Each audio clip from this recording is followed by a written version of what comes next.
Recently I was invited up to Girard, Ohio, which is just outside of Youngstown, to what on the outside appears to just be an abandoned IGA supermarket.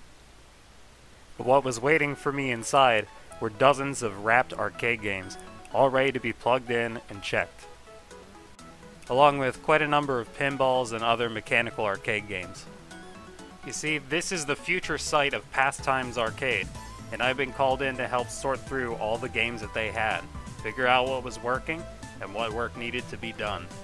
The majority of my work for the week was cutting open games from their plastic wrapping, plugging them in, and if they turn on and everything seems to work, setting them to free play and signing them off, saying they're ready to go out on the floor.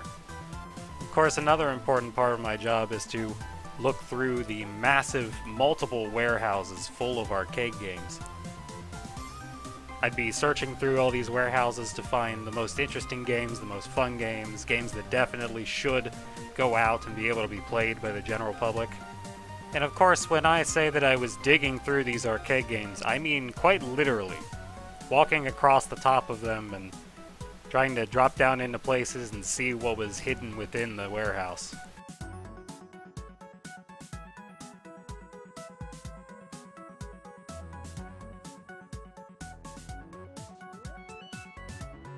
However, most of my time was spent in the actual arcade building, turning on all these games and seeing what's wrong with them, if anything, and if nothing, just making sure they're completely ready to go.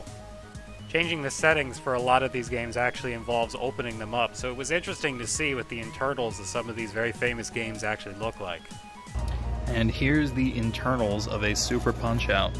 You just slide this right in, stick a connector on there.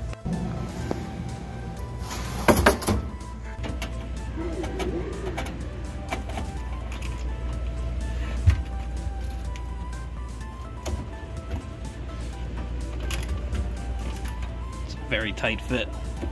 There it is. Of course, while not every game could be immediately functional, there were still a whole lot of successes, and by the end of the week I had gotten about 100 games ready to go. I'm hoping to get back up there soon because, believe it or not, there are still a ton more games that need play tested. In the meantime though, you can check out Pastimes Arcade on Facebook, Instagram, and YouTube for more updates.